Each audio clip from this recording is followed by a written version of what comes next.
Alors Flore Vignier, je suis chargée de mission action culturelle et territoriale au service culture jeunesse du département de l'Ardèche. Et je suis plus particulièrement en charge de la coordination des coordinateurs CTEAC de notre territoire, puisque nous avons 11 EPCI qui sont aujourd'hui signataires d'une convention.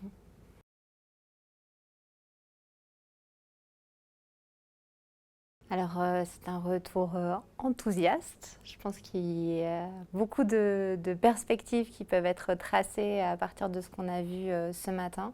Des perspectives qui peuvent être à la fois de l'outil collaboratif, mais aussi des perspectives de valorisation, de mise en valeur de ce qui est fait aujourd'hui sur les territoires.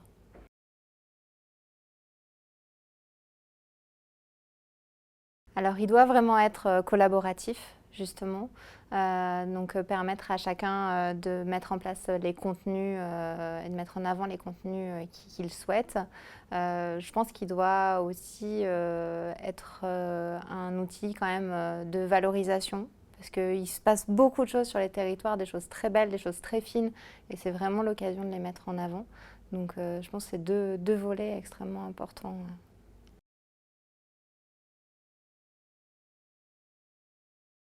Étant donné qu'on rassemble beaucoup de ressources dans un même endroit, ça peut donc avoir une dimension un peu fourre-tout.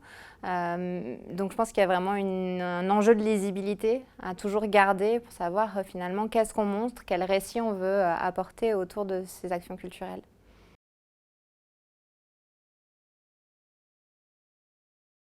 Alors comme ça, à chaud, j'ai envie de dire qu'il y a vraiment une possibilité de faire des bilans extrêmement bien construits, à la fois quantitatifs et qualitatifs à travers ces outils-là, et puis aussi de l'échange d'expériences entre coordinateurs, notamment quand on a des nouveaux territoires qui rentrent dans une contractualisation, ça permet quand même d'avoir tout de suite beaucoup d'éléments sur comment on construit un projet EAC et comment est-ce qu'on travaille avec les partenaires.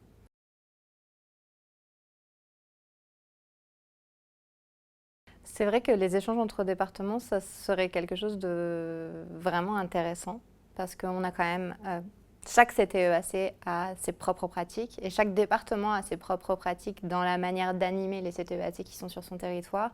Et je pense qu'il y a vraiment une possibilité. Alors, nous, en Ardèche, on travaille déjà un peu avec le département de la Drôme, notamment parce qu'on a 2 EPCI bidépartementaux, mais ça serait vraiment intéressant de pouvoir étendre ça à des collaborations interdépartementales à l'échelle de la région.